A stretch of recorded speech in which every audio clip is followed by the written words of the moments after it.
In the village of Okoko lived a young girl named Adaku. She was born with a face that, by the village's standards, was far from beautiful.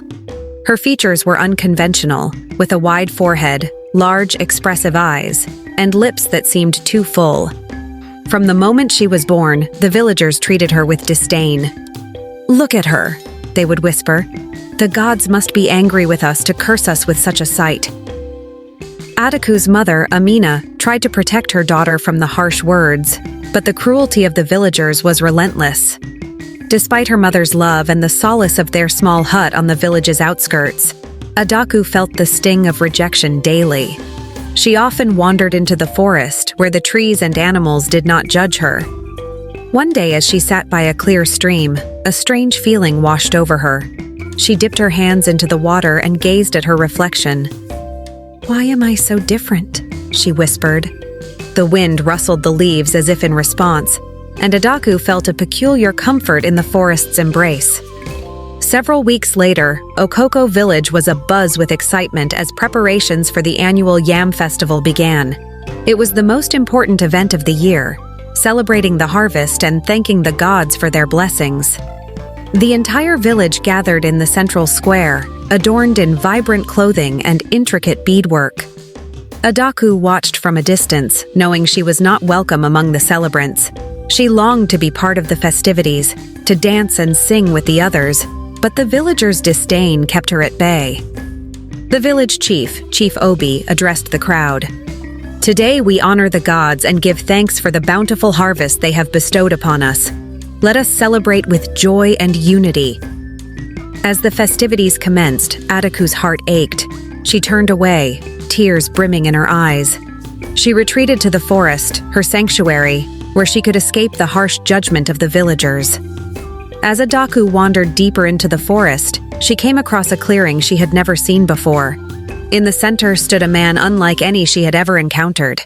He was tall and regal, with an aura of power and kindness that radiated from him.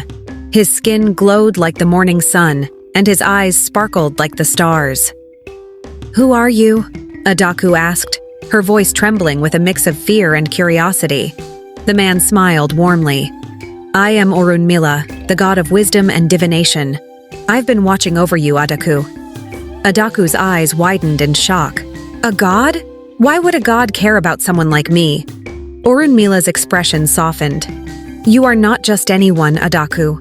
You are my daughter, born of divine lineage. The villagers' ignorance cannot diminish your true worth."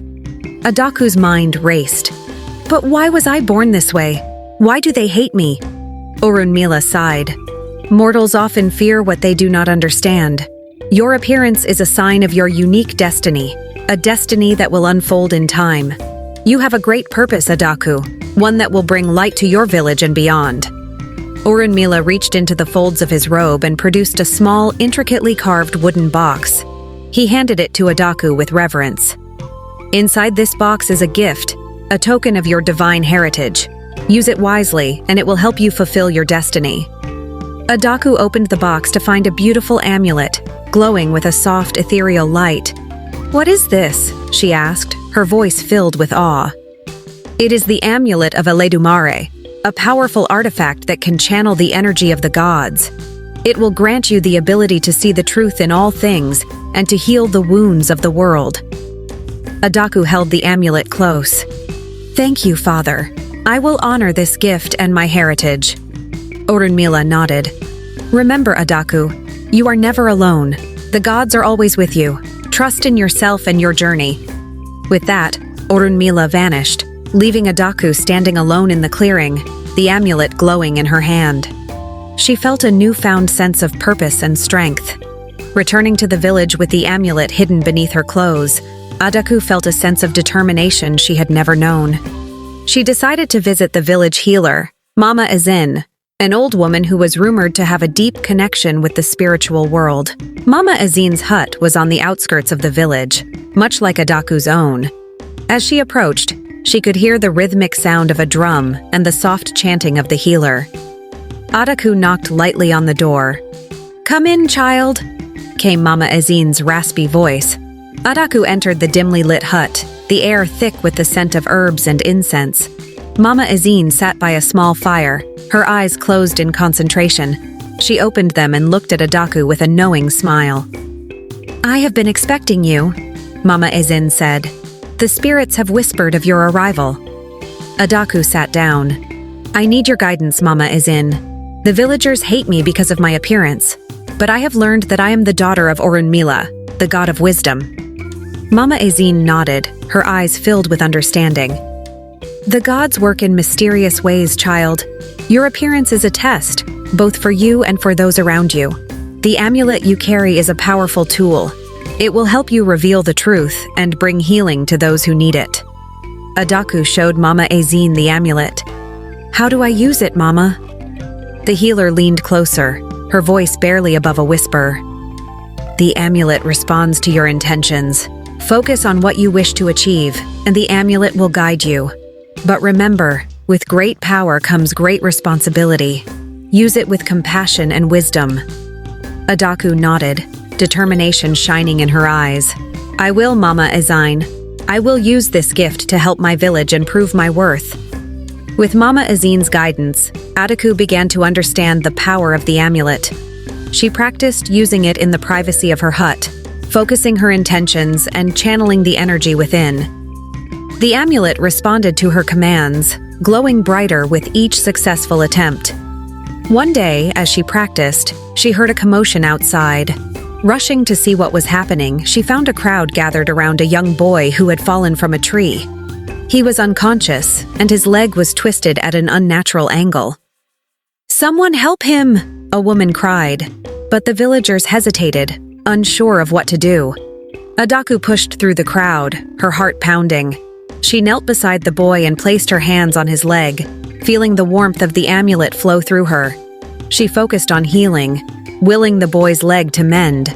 To the amazement of the onlookers, the boy's leg slowly straightened, and his eyes fluttered open. He looked up at Adaku, his face filled with gratitude. "Thank you," he whispered. The villagers stared in disbelief, murmuring among themselves. Adaku stood up, her hands still glowing with the amulet's light. She faced the crowd, her voice steady. "I am not just the girl you have scorned. I am the daughter of a god, and I will use my gift to help this village. Will you still judge me by my appearance, or will you see the truth of who I am?" The villagers were silent, their minds grappling with the revelation. Adaku's words had planted a seed of doubt in their hearts, and for the first time, they began to question their prejudices. In the days that followed, the village buzzed with talk of Adaku's miraculous healing.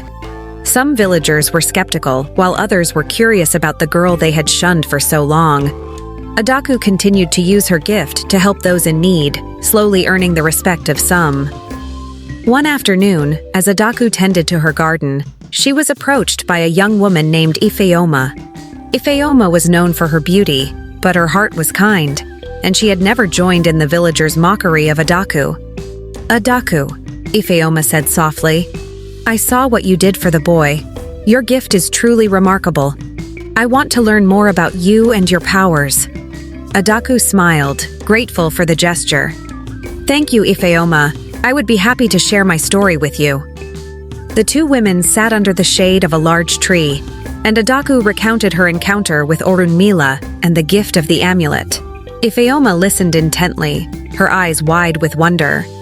"I have always believed that there is more to people than what we see on the surface," Ifeoma said thoughtfully.